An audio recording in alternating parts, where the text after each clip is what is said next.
नमस्कार भावी शिक्षक मित्र आणि मैत्रिणींनो, आपल्या मिशन टेट या ऑनलाईन बॅचमध्ये मी दिवसे मॅडम तुम्हा सर्वांचं पुन्हा एकदा मनापासून स्वागत करते। शिक्षक अभियोग्यता या विषयाच्या तासिकेला आपण सुरुवात करतोय।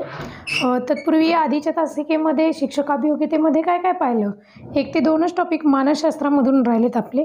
त्यानंतर व्यवस्थापन मूल्यमापनचा भाग आपण सुरू करणार आहोत। आता याच्यामध्ये बघा, याच्या अगोदरच्या तासिकेमध्ये आपण विशेष गरजा असणाऱ्या बालकांविषयी बोलत होतो। मग त्याच्यामध्ये सर्वसमावेशक शिक्षण आलं, विशेष शिक्षणाबद्दल पाहिलं, एकात्मिक शिक्षण आपण पाहिलं। त्यानंतर बघा, विशेष समावेशक जे शिक्षण होतं किंवा विशेष गरजा असणारी बालके कोणती, मग त्याच्यामध्ये अस्थिव्यंग, दृष्टिहीन, कर्णबधिर, मतिमंद, अध्ययन अकार्यक्षम बालके, सर्जनशील किंवा ज्याला सृजनशील बालके म्हटलं, आणि प्रज्ञावान। मग पहिल्यांदा दोष असणाऱ्या बालकांचा अभ्यास केला, अस्थिव्यंग, दृष्टिहीन बालक, त्यानंतर कर्णबधिर, मतिमंद हा अभ्यास केला। त्यानंतर अध्ययन अकार्यक्षम म्हणजे नक्की काय, कोणामध्ये वाचन दोष असतो, कोणामध्ये लेखनात दोष असतो, कोणामध्ये गणिती दोष दिसून येतो। वाचन दोष असणारे म्हणजे डिस्लेक्सिया, लेखन दोष असणारे म्हणजे डिस्ग्राफिया, आणि गणिती दोष असणारे डिस्कॅल्क्युलिया। आणि असे बरेचसे दोष मी तुम्हाला कालच्या तासिकेत लिहून दिले आणि ते लक्षात ठेवण्यासाठी ट्रिकसुद्धा सांगितलेली होती। मग हे झाले दोष असणारी बालकं। मग ते कोणत्या गटात मोडली, तर त्यांना विशेष शिक्षण देण्याची गरज आहे। मग या दोष असणाऱ्या बालकांबरोबरच इतर जी बालकं असतात, जी अभ्यासात हुशार असतात, तर त्यांनाही विशेष शिक्षण देण्याची गरज आहे। विशेष शिक्षण देण्याची गरज असणारी जी बालकं आहेत, विशेष शिक्षणाची गरज असणारी बालके, त्याच्यामध्ये ज्याप्रमाणे अपंगत्व, इतर दोषयुक्त बालकं येतात, त्याच पद्धतीनं पुढे सृजनशील, प्रतिभाशाली, प्रज्ञावान बालकंसुद्धा त्याच्यामध्ये येत आहेत। आता बघूया आपण सृजनशील बालके हे काय आहे। चला, विशेष गरजा असणारी बालके हा टॉपिक आपण पाहत होतो।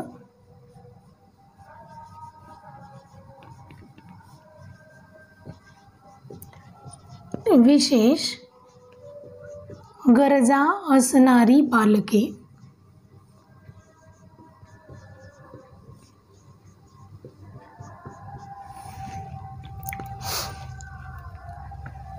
त्याच्यामध्ये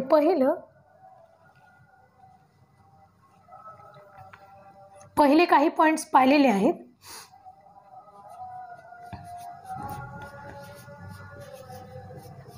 आपण पुढे जातोय। सृजनशील बालके, सर्जनशील असंही म्हणतात, क्रिएटिव्हिटी म्हणजे सृजनशीलता, मराठीमध्ये नवनिर्मितीक्षम असं पण म्हटलं जाते। मग बघा, बरीचशी मुलं जशी अपंगत्वामुळे त्यांच्यामध्ये दोष असतात, न्यूनगंड असतात, मग ती अभ्यासामध्ये मागे राहतात, त्यांच्यामध्ये दोष येतात। त्याच पद्धतीनं काही बालकं फारच हुशार असतात। मग सर्जनशीलता किंवा सृजनशीलता म्हणजे अनुभवांची नवीन आणि भिन्न अशी रचनात्मक एक मांडणी असते। नवीन दृष्टिकोनातून वस्तूंची रचना करण्याची पद्धत म्हणजे सृजनशीलता, काहीतरी नवीन दृष्टिकोन। जसं की पूर्वीचं शिक्षण आणि आत्ताचं शिक्षण याच्यामध्ये खूप सारा डिफरन्स दिसून येतो, त्याच पद्धतीनं मग ही सृजनशील बालकांची संकल्पना जी आहे ती J.P. गिलफोर्ड यांनी पहिल्यांदा ही संकल्पना मांडली। कोणी? J.P. गिलफोर्ड यांनी सृजनशीलता ही संकल्पना पहिल्यांदा अस्तित्वात आणली। व्यवस्थित लिहून घ्या। बघा पुढे, सृजनशील बालकांची लक्षणं कोणती कोणती, तर ही बालकं स्वतंत्र विचाराची असतात, नाविन्यपूर्ण शोध घेत असतात, निर्णय घेण्यासाठी नेहमीच तत्पर असतात, आपल्या आपल्या कल्पना विश्वामध्ये ते रममाण झालेले असतात, सौंदर्यात्मक मूल्यांची जोपासना करत असतात। मग शिक्षकांनी काय करायचं, तर त्यांच्याकडे जी क्रिएटिव्हिटी आहे त्या मुलांना ती एक स्वतंत्र विचाराची नवीनच काहीतरी शोध लावत असतात, काहीतरी सांगत असतात। विद्यार्थ्यांच्या कल्पनेचा शिक्षकांनी आधार करायला हवा असं सांगितलं, आदर करावा त्यांनी। अध्यापनात वेगळेपणा, त्या मुलांना प्रोत्साहन दिलं पाहिजे। मग आपण प्रकल्प पद्धतीचा वापर केला पाहिजे, तज्ज्ञांच्या व्याख्यानाचं आयोजन करता आलं पाहिजे, वर्ग स्वातंत्र्य आणि व्यावसायिक शिक्षण मुलांना देता आलं पाहिजे. म्हणजे खरंच खूप मुलं सृजनशील असतात, त्यांच्या कल्पनेतून नवीन एखादी ट्रिक निघत असते, त्यांना सतत काही ना काही नव्याने शिकायला आवडत असतं आणि त्यातून ते प्रयत्न करतात. हे झाले सृजनशील बालके. मग परीक्षेमध्ये याच्यावरती प्रश्न काय, तर वर्गातील बालके सृजनशील असतील तर तिथं आपण शिक्षक म्हणून शिक्षकांची भूमिका कोणती असेल. मग तज्ज्ञांच्या व्याख्यांचं आयोजन करणं, प्रकल्प पद्धतीचा वापर कराल, त्यानंतर विद्यार्थ्यांच्या कल्पनेचा आदर कराल, त्यांना व्यावसायिक शिक्षण द्याल. नवीन येणाऱ्या धोरणमध्ये आहे व्यावसायिक शिक्षण. नवीन येणाऱ्या धोरणानुसार 7 वर्षाचं बालक इयत्ता पहिलीला येणार आहे. पूर्वी जेव्हा आपण होतो 5 वर्षामध्ये इयत्ता पहिलीमध्ये आपलं ॲडमिशन असायचं. आत्ताचा काळ या आधीचा आत्ता पाहिला म्हणजे सध्या चालू तर 6 वर्ष पूर्ण झाले की इयत्ता पहिलीत ॲडमिशन मिळतं. पण इथून पुढे त्या बालकाला 7 वर्ष पूर्ण झाल्याशिवाय पहिलीला ॲडमिशन मिळणार नाही. मग आधीचा काळ काय करायचा, आपण जे म्हणतो ना सिनियर ज्युनियर के जी किंडर गार्डन, मग हे जे सिनियर ज्युनियर के जी येतं त्या माध्यमातून बालकाचा मानसिक विकास करायचा आहे. बघा तिथे बालमानसशास्त्र आहे. बालकाचा मानसिक विकास करण्यासाठी त्या बालकाच्या वयाची 7 वर्ष, त्याला 7 वर्ष पूर्ण झाले तरच तो इयत्ता पहिलीमध्ये बसेल. पुढे बघा आता हे नवीन शैक्षणिक धोरणामध्ये आले. बरंच आहे. संस्कृत भाषेला पण महत्त्व आलं आहे. संस्कृत विषय शिकवला जावा असं पण सांगितलं जात आहे. त्याच्यावरती एक सेपरेट लेक्चर आपण जरूर बघूया. नवीन शैक्षणिक धोरण जे आत्ता 2022ला येते आणि काय येते ते मी आधी सांगितलं आहे ना तुम्हाला की यावेळेस आझादी का अमृत महोत्सव सगळा देशभर आपल्या साजरा केला जातो आहे. कारण येणाऱ्या स्वातंत्र्य दिनानिमित्त तेव्हा आपल्या देशाला 75 वर्ष पूर्ण होत आहेत ना स्वातंत्र्य होऊन. मग हा जो आझादी का स्वातंत्र्य महोत्सव आहे त्याच्यासाठी खरं तर शैक्षणिक धोरण बदलतं आहे. म्हणून तर 2020-22 चाले ते पण लक्षात ठेवा. त्याच्या मागचं कारण पण म्हणजे का बदल झाला आहे त्याच्यामध्ये ते. चला मग पुढे. आणि आपण वाचताना बाकीच्या गोष्टी नाही वाचायच्या की शिक्षकांची निवड कशी होणार आहे किंवा काय. छान आहे ॲक्च्युली, तुम्ही जर जॉबला लागला तर आनंदाचीच बातमी आहे. कारण शिक्षण सेवक पण रद्द करतायत म्हणजे फुल पेमेंट पण सुरू होईल नवीन येणाऱ्या शिक्षकांसाठी. नवीन जी भरती होईल म्हणजे तुम्ही जे आता एक्झाम देऊन पुढे येत आहेत त्यांच्यासाठी ते 6,000-8,000वरती काम करण्याचं पण बंद होईल. त्याच्यामध्ये तसं 18 नंबरच्या पानावरती एकूण 52 पानांचं शैक्षणिक धोरण दिसतं आहे. त्याच्यामध्ये 18 नंबरच्या पानावरती हा नियम लिहिला आहे, शिक्षण सेवक रद्द करण्यात यावा असा. पॅरा टीचर असं नाव दिलं जाणार आहे. शिपाई पद रद्द होते म्हणजे शिपाई पद आहे परंतु ते त्या शाळांवरती डिपेंड राहणार आहे, सरकारी होणार नाही आहे. आणि असलं तरी शिपाई हा शब्द म्हणायचं नाही आहे, केअरटेकर हा नवीन शब्द येतो आहे. असो पण आपल्याला बाकीच्या गोष्टी नाही विचारत, आपण शैक्षणिकच विचारतात. म्हणजे ते जे सांगितले आकृतीबंध पूर्वीचा आपला 10-2-3 होता, आताचा बदलतो आहे ना. मग पहिल्यांदा 3 वर्ष पहिले मानसिक शिक्षण द्यायचं आहे, त्यानंतर बाकीचे शिक्षण. हे फक्त आपल्याला लक्षात घ्यायचं आहे. कुठल्या वर्षात त्या बालकाला कुठलं शिक्षण द्यायचं आहे. इयत्ता 6वीपासून व्यावसायिक शिक्षण वगैरे कुठले व्यावसायिक शिक्षण आहेत त्याचे डिटेल्स आलेले आहेत. चला त्याच्यावरती सेपरेट लेक्चर बनवून बघूया. हे सृजनशील बालके लक्षात ठेवा. त्यानंतर पुढे प्रज्ञावान किंवा प्रतिभावान बालके. बघा प्रज्ञावान,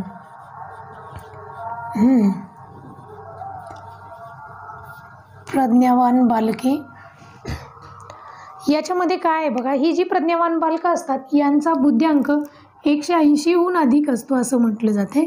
शास्त्रज्ञांनी मानसतज्ञांनी प्रयोग करून पाहिलेले आहेत. बुद्ध्यांक किती 140हून जास्त, 140 किंवा 140पेक्षा जास्त असतं.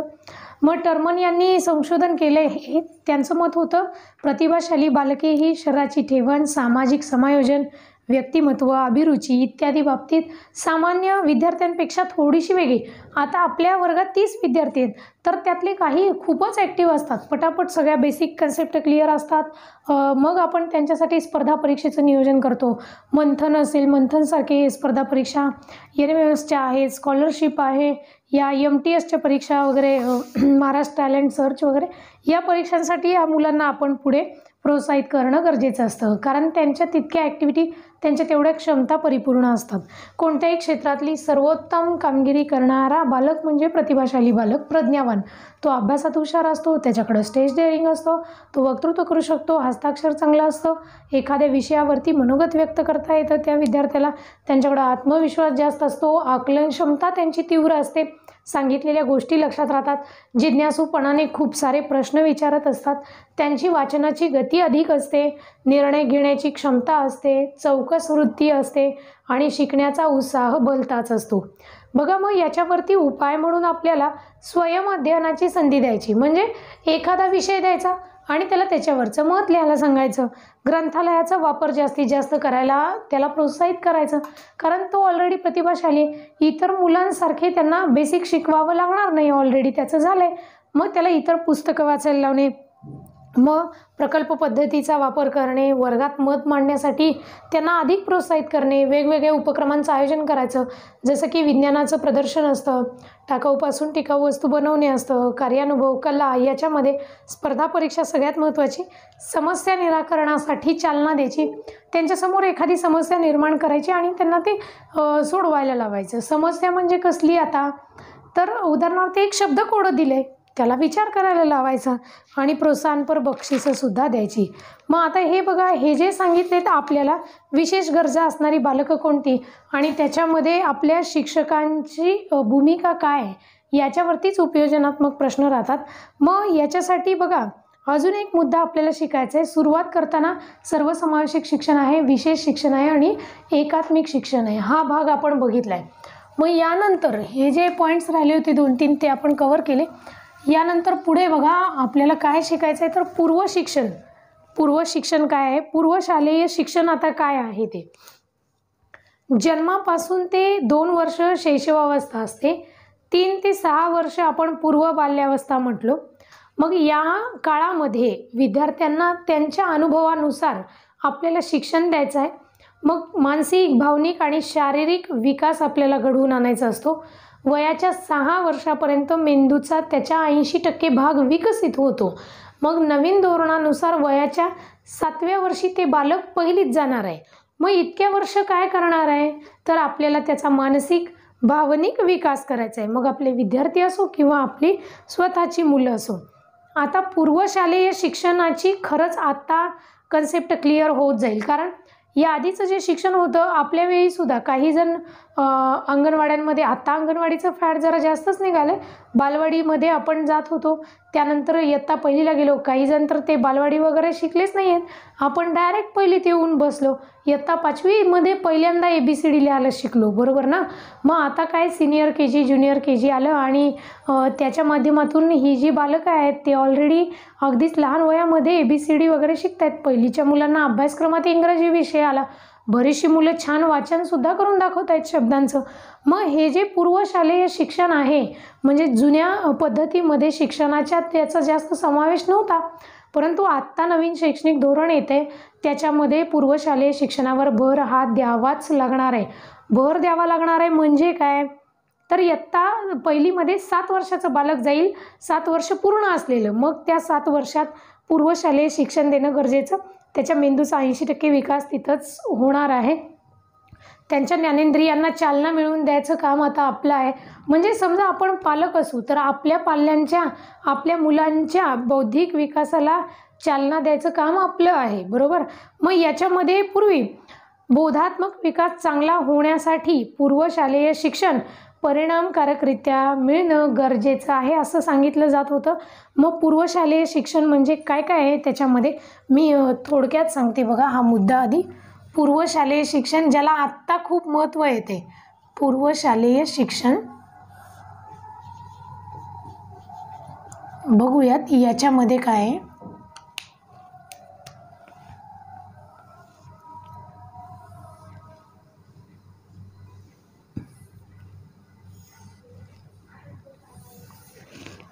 हां, आता हे पूर्वशालेय शिक्षण काय काय आहे बघा याच्यामध्ये. एक तर पहिलं शिशुशाळा, बालोद्यान पद्धती,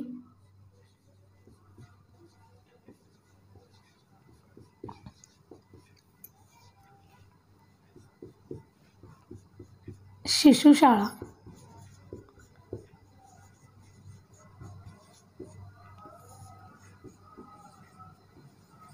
त्यानंतर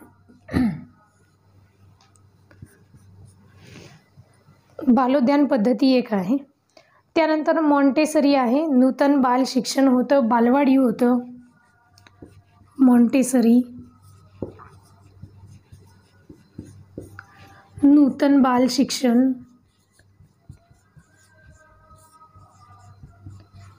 या शिक्षण पद्धती कोणी आणि कशा अंमलात आणल्या हे आपल्याला या टॉपिकमध्ये शिकायचं आहे. नूतन बाल शिक्षण, त्यानंतर बालवाडी,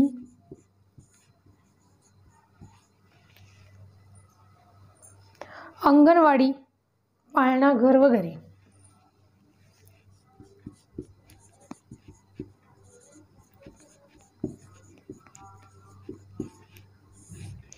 अंगणवाडी, पाळणा घर, पुढे कंटिन्यू करते. पाळणा घर, आपण डे केअर सेंटर असं पण म्हणतोय पाळणा घराला, बरोबर का, आत्ताच्या पद्धतीनुसार. मग हे झाले पूर्वशालेय शिक्षणामध्ये इतक्या पद्धती आहेत. शिशुशाळा तयार झाली होती, बालोद्यान आले, मॉन्टेसरी आलं, नूतन बाल शिक्षण, बालवाडी, अंगणवाडी, पाळणाघर वगैरे. आता हे काय आहे तर बालकाला आता हे गरजेचं आहे बरं का, नवीन धोरणानुसार, म्हणून व्यवस्थित आहे का याच्यावरती प्रश्न निश्चित आहे. बघा, बालकामध्ये आरोग्याच्या चांगल्या सवयी आपल्याला लावायच्या. 7 वर्षाचा होऊन बालक परिपूर्ण होऊन बऱ्याच क्षमतांमध्ये मग पहिलीत प्रवेश घेणार आहे. मग त्यांना आरोग्याच्या सवयी लावायच्या. त्यांना स्वावलंबनाची भावना विकसित करता आली पाहिजे. म्हणजे स्वतःचं स्वतः जेवण करणे, कपडे घालणे, आंघोळ करणे, शारीरिक स्वच्छता ठेवणे इत्यादी. मग बालकांच्या भावनावरती योग्य नियंत्रण ठेवायला त्याला शिकवावं लागणार. आणि 7 वर्षाचं होतंय म्हणजे ते शिकूनच जाणार आहे. मग या शाळांच्या माध्यमातून हे शिक्षण मिळणार आहे त्यांना 7 वर्षापर्यंत. आपण म्हणतो ना लगेच सिनियर KG ज्युनियर KGला ॲडमिशन घेतलं त्या पद्धतीनं. मग तिथं काय शिकवलं जाते तर हे आहे, बालकाला खेळ, अभ्यास, संवाद याच्यामधून आनंद निर्माण करता यावा, म्हणून आपल्याला या पद्धतीचं शिक्षण, पूर्वशालेय शिक्षण देणं गरजेचं आहे. त्यांच्यामध्ये स्वची जाणीव निर्माण करावी लागणार आहे. त्यांना जीवनविषयक दृष्टिकोन, देशाविषयीचं प्रेम, या सगळ्या. कारण आता 7वीचं बालक पहिलीला जाईल हो, म्हणजे किती क्षमता त्याला शिकल्या पाहिजेत बघा. कमी वयात शाळेमध्ये पाठवून शाळेच्या माध्यमातून त्याला त्या क्षमता शिकवल्या जायच्या पूर्वी, बरोबर. आता 7 वर्ष ते बालक काय करेल तर हे पूर्वशालेय शिक्षण घेईल. मग त्याच्यामध्ये इतके प्रकार आहेत त्या पूर्वशालेय शिक्षणात. मग आपण जेव्हा पूर्वशालेय शिक्षण देतो एक शिक्षक म्हणून, तर त्याला काय काय शिकवलं पाहिजे, पोषण आहार विषयक योजनांचा लाभ देता आला पाहिजे, स्वतःच्या परिसराची जाणीव जागृती करून देता आली पाहिजे, त्यांच्यामध्ये जिज्ञासा किंवा कुतूहल निर्माण व्हावं यासाठी आपल्याला प्रयत्न करायचे. मग ज्या बालकांचे पालक नोकरी करतायत किंवा काही कारणास्तव लहान मुलांना सांभाळता येत नाही, अशा बालकांना पूर्वशालेय शिक्षणामुळे चांगलं वातावरण मिळते. पण खरं शिक्षकाचीच भूमिका जास्त वेळा विचारली जाते पूर्वशालेयमध्ये, कारण आता याला महत्त्व आहे. मी वारंवार हेच सांगते आहे बघा, पूर्वशालेय शिक्षणातून मुलांचा 4H हा विकास घडवून द्यायचा. महात्मा गांधीजींनी 3H सांगितले होते, आता किती झालेत 4H. पूर्वशालेय शिक्षणातून बालकांचा कोणता विकास होतो, 4H, 4H सांगितले. महात्मा गांधीजींनी 3च सांगितले होते. पहिला आहे हँड,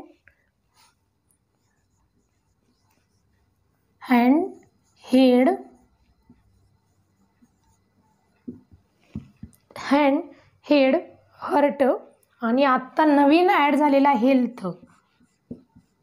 हे 3 महात्मा गांधीजींनी सांगितलेत. आपल्या D.Ed. B.Edला भारतीय समाजमध्ये आपल्याला समाजसुधारकांचं होतं बघा, त्याच्यामध्ये महात्मा गांधीजींनी जी पद्धती आणली, वर्धा शिक्षण है ना, वर्धा शिक्षण योजना, नई तालीम आपण शिकूयात भारतीय समाजमध्ये. मग त्याच्यामध्ये आपल्याला हे झालं आहे, महात्मा गांधीजींनी शिक्षणासाठी मांडलेली त्रिसूत्री झाली आपल्याला. मग त्याच्यामध्ये गांधीजींचं हे जे 3H आहे ते ऑलरेडी झालं होतं, हँड, हेड, हर्ट. आत्ता नवीन ॲड होतं आहे ते हेल्थ. आताच्या नवीन धोरणामध्ये आलं आहे ते काय. मग 4Hचा विकास झाला पाहिजे. कधी झाला पाहिजे हा विकास, पूर्वशालेय शिक्षणाच्या माध्यमातून झाला पाहिजे. मी एक क्रमशः समजावते. हँड म्हणजे काय, हातांचा विकास, बरोबर. म्हणजे काय सांगितले बघा, तर त्याला कौशल्य ती जमली पाहिजेत. हातांचा विकास म्हणजे कृतक विकास झाला, म्हणजे त्याला बऱ्याचशा कृती करायला शिकवता आलं पाहिजे सांगितलं. तसं तर महात्मा गांधीजींनी सांगताना मन, मनगट आणि मस्तक सुधारलं पाहिजे, ही शिक्षणाची व्याख्या. व्यक्ती सुशिक्षित असणे नसून तर त्याच्या मन, मनगट आणि मस्तकाचा विकास करणं म्हणजे शिक्षण होय, असं महात्मा गांधीजींनी सांगितलंय. त्यांची व्याख्या आहे ती शिक्षणाची. मग मनगटाचा विकास म्हणजे हस्तकौशल्य जमले पाहिजेत त्याला. व्यावसायिक शिक्षण त्याच्या माध्यमातूनच होईल. आता नव्याने येते जास्त भर व्यावसायिक शिक्षणावर आहे आताच्या शिक्षण पद्धतीमध्ये. विषय निवडण्याचं स्वातंत्र्य.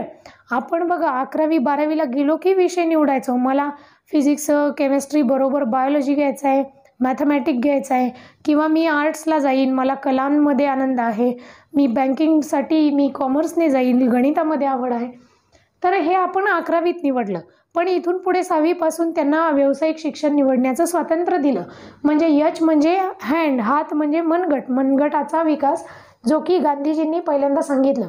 हेड आलं, हेड म्हणजे मस्तक, डोकं. मग त्याच्यामध्ये काय, डोक्याचा विकास म्हणजे बौद्धिक विकास बालकाचा करायचा आहे, त्याची बुद्धिमत्ता आपल्याला वाढवायची आहे. आणि वय वर्ष 6पर्यंत मेंदूचा 80% विकास होतो. मग त्याच्यातच जर आपण बालकांना विशेष लक्ष दिलं, पूर्वशालेय शिक्षण तुम्ही दिलं किंवा आपण या माध्यमातून, या शाळांच्या माध्यमातून त्यांना पूर्वशालेय शिक्षण मिळालं, तरच त्याचा हेड म्हणजे मस्तकाचा विकास होणार आहे, म्हणजे बौद्धिक विकास होणार आहे. समजतंय का बघा. आणि पुढे हर्ट. हर्ट म्हणजे शब्दशः अर्थ आपण हृदय असा घेतो, पण इथं मन असं गांधीजींनी सांगितलं होतं. गांधीजींची व्याख्या होती, शिक्षण म्हणजे केवळ सुशिक्षित असणे असे नसून मग कशाचा विकास, मन, मनगट आणि मस्तकाचा विकास. मन, मनगट आणि मस्तकाचा विकास करणं म्हणजे शिक्षण होय, असं त्यांनी व्याख्या मांडली. हर्ट म्हणजे मन, आपण शब्दशः हृदय असा अर्थ घेतो, पण इथं काय आहे, मन म्हणजे आता तर त्या बालकाचा भावनिक विकास झाला पाहिजे. बघा याच्यामध्ये हस्तकौशल्य शिकेल, हा म्हणजे व्यावसायिक विकास होईल, हस्तकौशल्य शिकेल. समजतंय का बघा. व्यवसायाच्या दृष्टिकोनातून इथं काय होईल, बौद्धिक विकास होईल, बौद्धिक विकास होईल. इथं कृतीयुक्त झाला. आणि मन म्हणजे इथं भावनिक विकास, भावनिक विकास त्या बालकाचा करायचा आहे, बरोबर. त्याला त्याच्या भावनांवरती नियंत्रण ठेवता आलं पाहिजे, म्हणून आपल्याला त्याचा हर्ट म्हणजे भावनिक विकास, आनंदाच्या क्षणी त्याला आनंदी होता आलं पाहिजे. इतरांना दुःख असेल तर त्याला दुःखाची भावना आली पाहिजे, किंवा जे काही त्यांच्या शरीरात होणारे बदल असतात, किंवा जेव्हा बालक अगदी पहिल्या ज्या जन्मोत्तर अवस्था बघितल्या, जन्मपूर्व अवस्था, जन्मोत्तर अवस्था, याच्यामध्ये शिशु अवस्था असेल त्यांची, तर त्या बालकामध्ये होणारे बदल, मग त्यांच्यात भावनिक विकास पण होत गेले ना.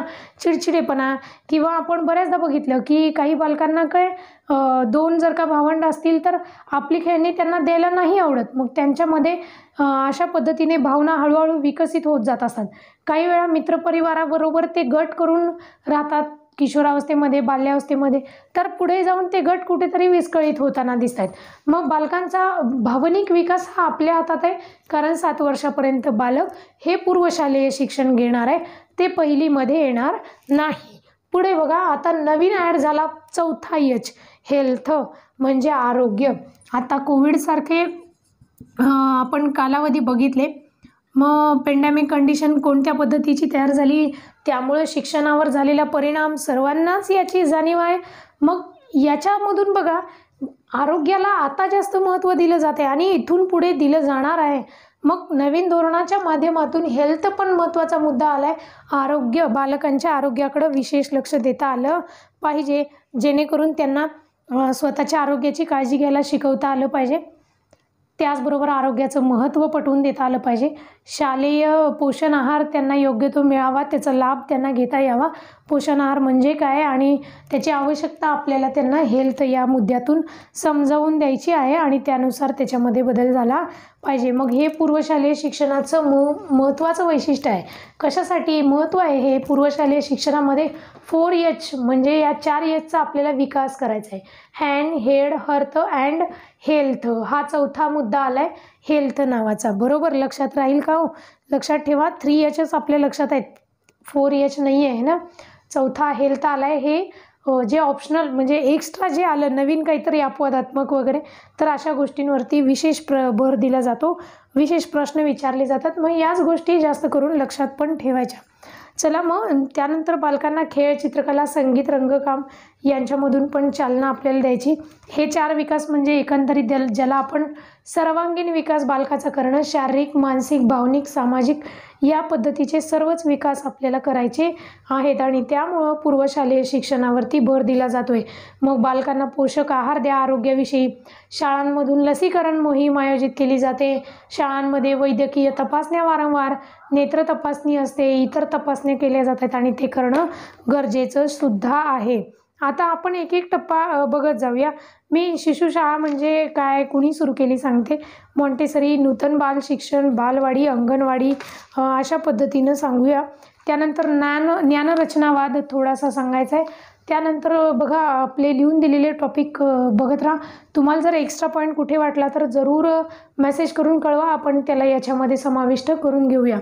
मग मला थोडंसं तुम्हाला ज्ञानरचनावाद झालं की मानसिक आरोग्यावरती ज्ञानरचनावादामध्ये किंवा याच्यामध्येच कंटिन्यू लेक्चरमध्ये थोडीशी चर्चा आपण करूया मानसिक आरोग्य आणि त्यानंतर आपलं मानसशास्त्र आपण फुल स्टॉप देतोय.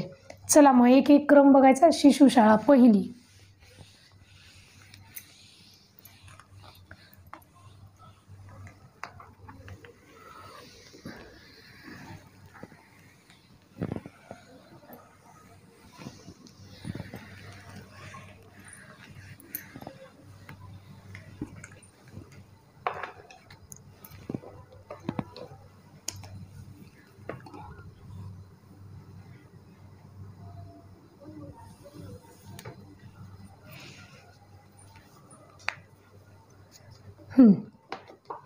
चला 6 वर्षापर्यंतच्या लहान मुलांसाठी चालवल्या जाणाऱ्या शाळेमधली एक शिशुशाळा. आता 7 वर्षापर्यंतच्या शिशुशाळांचे 2 गट आहेत. एक सिनियर KG आणि दुसरा ज्युनियर KG. हे KG काय असतो आपण ऐकलंय, senior KG, junior KG. KG म्हणजे किंडर गार्डन. आपल्याला DEDला झालं आहे बघा ते. मग इतर देशांमध्ये जसं की जर्मनी, इटली, अमेरिका या देशांमध्ये पहिल्यांदा शिशुशाळा सुरू झाली आणि त्यानंतर भारतामध्ये शिशुशाळा आली. त्याच्यासाठी पहिलं श्रेय कोणाचं आहे तर श्रेय गिजूबाई बधेका यांना दिलं जाते. शिशुशाळा सुरू कोणी केली? गिजूबाई बधेका. नाव लक्षात ठेवा. भारतात पहिल्यांदा शिशुशाळा चालू करण्याचं श्रेय गिजूबाई बधेका यांना. बघा सुरुवातीला पेस्टॉलॉजी हे मानसतज्ञ त्यांनी बालकांचा विकास झाला पाहिजे असं पहिल्यांदा सुरुवात केली मांडायला. मग फ्रेडरिक फ्रोबेल हे जर्मनीतले शिक्षणतज्ञ, त्यांनी किंडर गार्डन पद्धती पहिल्यांदा आणली. बघा गार्टन असा शब्द आहे. कोणी आणली? किंडर गार्टन.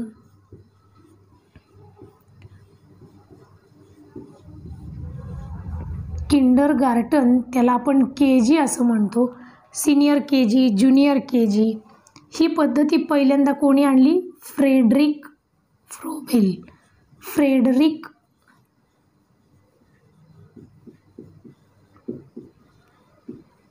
फ्रोबेल या जर्मन शिक्षणतज्ञाने, शिक्षणतज्ञ आहेत हा, मानसतज्ञ वेगळे. फ्रेडरिक फ्रोबेल या जर्मन शिक्षणतज्ञाने पहिल्यांदा तुम्ही पुढे लिहित चला की किंडर गार्डन ही पद्धती फ्रेडरिक फ्रोबेल यांनी अस्तित्वात आणली किंवा ही संकल्पना मांडली अशा पद्धतीने.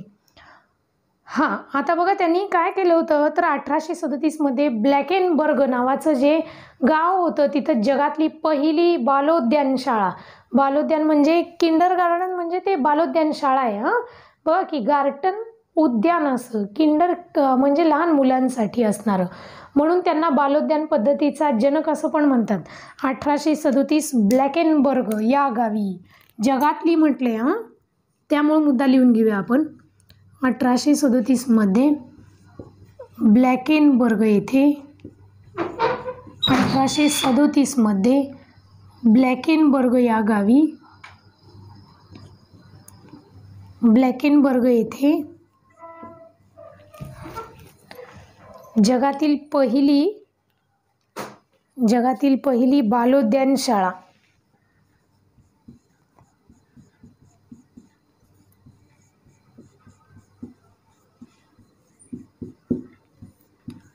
जगातील पहिली बालोद्यान शाळा. बालोद्यान शाळा म्हणजे किंडर गार्डन. KG लिहून ठेवू वाटलेस. किंडर गार्डन ही शाळा पहिली सुरू झाली. ती कोणी सुरू केली? फ्रेडरिक फ्रोबेल यांनीच सुरू केली. म्हणून त्यांना बालोद्यान पद्धतीचं जनक असे पण म्हणतात. बालोद्यान पद्धतीचे जनक. बालोद्यान पद्धतीचे जनक कोण आहे तो? फ्रोबेल. फ्रेडरिक फ्रोबेल हे बालोद्यान पद्धतीचे जनक म्हणून पण ओळखले जातात.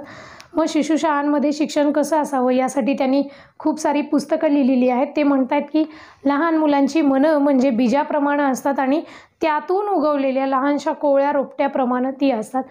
मग शाळा म्हणजे एक प्रकारची फुलबाग आहे असं त्यांनी सांगितलं. मुलं ही फुलं आहेत, शिक्षक हे माळी आहेत. हे पहिलं वाक्य कोणाचं आहे? फ्रोबेल यांचं आहे बघा. मग त्यांनी काय काय केलं, याच्या माध्यमातून काय काय शिकवायचं मुलांना, शिक्षण पद्धतीचं स्वरूप काय होतं, या बालोद्यान शिक्षण पद्धतीचं स्वरूप काय आहे, तर याच्या माध्यमातून मुलांना तुम्ही खेळ शिकवा. पुढे बघा अजून काय काय होतं याच्यामध्ये, तर क्रीडा ही नैसर्गिक वृत्ती आहे, त्याला चालना देण्यासाठी आपल्याला सांगितलं की मुलांचा ते जे शिशु आहेत, लहान बालकं आहेत 6 वर्षापर्यंतची, आता 7 वर्षापर्यंतची, त्यांच्यामध्ये त्यांना वेगवेगळे खेळ शिकवा. संगीत आणि गाणी शिकवायला सांगितलं, याच्यामध्ये आवड निर्माण करायची बालकांची. संगीत आणि गाण्यामध्ये सांगितलं. मग ते वेगवेगळे, हा जो शिशु गट होता, नर्सरी सॉंग्स, मदर प्ले, आपण आत्ता ऐकतोय बघा, मातृखेळ आणि नर्सरीची गाणी वगैरे, जे आपले KG सिनियर KG ज्युनियर KGला मुलं जात आहेत त्यांच्या पुस्तकांमध्ये बघा नर्सरी सॉंग्स हा एक प्रकार आहेच आहे. आपण ज्याला लहानपणी बडबड गीतं म्हणायचो, आता हे सगळं इंग्लिश मिडियमचं फॅड आलं आहे, तर हे सगळे नवे नवे शब्द नर्सरी सॉंग्स वगैरे. पण ही संकल्पना कधीची आहे हो? 1837ची. आता फक्त ती इंग्लिश ट्रान्सलेट झाली, तर आपल्याला वेगळंच वाटतं. आताच्या मुलांचं शिक्षण फार वेगळं आहे, त्यांना आता हे आहे ते आहे शिक्षणामध्ये. मग त्याच्यामध्ये आपण त्यांच्याकडून मदर प्ले, नर्सरी सॉंग हे शब्द ऐकतो, त्यांची CBSEची पुस्तक पॅटर्न वगैरे बघतो, तर आपल्याला नवल वाटतं. पण ॲक्च्युली काही नाही आहे, ते आपणही तेच शिकत आलो. फक्त इतकंच आहे की आपण त्याला बडबड गीते म्हटलं, छान छान गोष्टींचं पुस्तक होतं आपल्याकडं, बरोबर ना. मग हे काय आहे, 1837मध्ये फ्रोबेल यांनी या पद्धतीचं शिक्षण सुरू केलेलं आहे. मग निसर्ग परिचय द्या असं सांगितलं, बालकांना निसर्गाचा परिचय झाला पाहिजे. आता या सगळ्या गोष्टी नव्याने येत आहेत. निसर्गाचा परिचय त्या बालकांना शिशुशाळेतून करून द्यायचा आहे. त्यानंतर खेळासाठी वेगळी साधनं, शंख शिंपले मराठी शाळांमध्ये असतात बघा, जिल्हा परिषद नगरपालिकांच्या आहे ना. मग त्याच्या माध्यमातून त्या मुलांना म्हणजे शैक्षणिक साधनं येतात ना, त्यामध्ये बघा पुढे मातीकाम वगैरे शिकवायला म्हणजे त्यांना चालना द्यायला सांगितलं. कोणी? फ्रोबेल यांनी. बघा की पूर्वी होतो, आता कमी आलं आहे प्रमाण. शाळांमधून वगैरे आपण लहानपणी मातीपासून फळं वगैरे बनवून घेऊन जात होतो.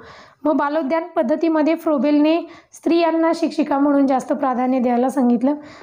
बालकांना एक स्त्री शिक्षिका जरूर असावी असं त्यांनी सांगितलं होतं. मुलांकडून गाणी म्हणून घेणे, गोष्टी सांगणे, शिक्षिका प्रौढ जरी असल्या तरी पण त्या मुलांना प्रोत्साहित करू शकतात. मग स्त्री शिक्षिका असणं हा पण मुद्दा फ्रोबेल यांनी पहिल्यांदा मांडलेला दिसून येतोय.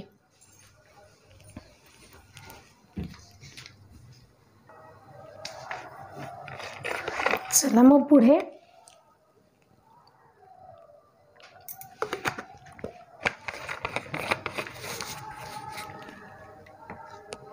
बघा, पूर्वशालेय शिक्षणामध्ये या पद्धतीनं पहिली शिशुशाळा आपल्या भारतात गिजूबाई बदेका यांनी आणली. सुरुवात फ्रोबेलने केली 1837मध्ये. मग त्याचे डिटेल्स आपण आत्ता बघितले. याच पद्धतीनं अजून कुठल्या कुठल्या आहेत? एक मॉन्टेसरी पद्धती आहे. मॉन्टेसरी, मारिया मॉन्टेसरी नाव ऐकलं असेल. अशाच पद्धतीचं डिटेल्स मी उद्याच्या तासिकेत तुम्हाला देणार आहे. नूतन बाल शिक्षणविषयी बोलूया. बालवाडी, अंगणवाडी हे सगळे मुद्दे आपल्याला पुढे जाऊन क्लिअर करायचे आहेत. आणि हेच पॉईंट आपल्याला तिकडे कुरणशाळा, साखरशाळा हे जे मुद्दे आहेत ना, ते आपल्या भारतीय समाज या विषयाच्या पुस्तकामध्ये आहेत आणि ते आपण इथं बऱ्यापैकी आत्ता कव्हर करतोय. मग ज्ञानरचनावाद राहिला आणि दुसरा मुद्दा म्हणजे मानसिक आरोग्य राहिलं. मग आपलं मानसशास्त्राचं सिलेबस संपतंय. आता नवीन पुढचं जे आहे ते मॉन्टेसरी. मग आपण असं म्हणतो की अध्यापन आहे ते सलग व्हावं, बरोबर. आपण मानसशास्त्रातूनच शिकलो. मग मॉन्टेसरी पद्धती सुरू केली तर खूपच जास्त वेळ त्याच्यासाठी लागणार आहे. अर्धवट मॉन्टेसरी आज, अर्धवट उद्या सांगितली पुढच्या तासिकेला, तर तुम्हाला ते समजणार नाही. कारण आपल्याला सलग अध्यापन करणं गरजेचं असतं. या विषयावर आपण बऱ्याचदा बोललेलं आहे अध्यापनाविषयीची माहिती घेत असताना. चला मग त्यासाठी आपण आजच्या पुरतं इथंच थांबतोय, कारण पुढचे जे पॉईंट्स आहेत ते घेण्यासाठी अधिक वेळ लागतोय आणि तुटक घ्यायचं नाही आहे आपल्याला. मग मॉन्टेसरी पद्धती कुठून आली, त्यांचे जनक कोण, भारतात कोणी सुरू केली, कोणत्या ठिकाणी सुरू केली, मग त्याच्यामध्ये मॉन्टेसरी पद्धतीची तत्त्व काय आहेत, त्याच पद्धतीनं नूतन बाल शिक्षण कोणी आणलं, बालवाडी कोणी सुरू केली, हे आपल्याला क्रमशः बघत जायचं आहे. अगदीच याच्यावरती एक तासिका होईल. त्यानंतर ज्ञानरचनावादावरती एक आणि मानसिक आरोग्य मिळून म्हणजे अजून एक 3 तासिकांमध्ये आपण मानसशास्त्र आपलं संपवून टाकतोय. त्यानंतर मग मी तुम्हाला प्रश्न देण्याचं काम करणार आहे. तुम्हाला प्रश्न जरूर त्याच्यावरचे मिळतील, त्यानुसार तुम्हाला त्याची तयारीसुद्धा करत जायची आहे. कोणाला काही शंका असल्या तर जरूर सांगत चला. आणि जर वाटत असेल की मानसमधून मॅडम क्वेश्चन पेपरमध्ये हा एक मुद्दा आम्ही बघितला आहे पण आपला तो शिकवायचा राहिला किंवा आपल्याला तो घ्यायचा आहे, तरी पण तुम्ही ते सांगून द्या. मी तुम्हाला ते त्याच्यामध्ये ॲड करून देईन. एखादी तासिका जरूर होईल. असंही एक्झामपर्यंत आपण आपले क्लासेस कंटिन्यू ठेवणार आहोत. समजा मानसशास्त्राचे पॉईंट संपले, पुढे जाऊन आपण बाकीचे विषय घेतले आणि मानसचं एखादंमधूनच एखाद्या विद्यार्थ्याला आठवलं, तुम्ही जर सजेस्ट केलं तर आपण त्याच्यामध्ये एखादी तासिका ती ॲड करू.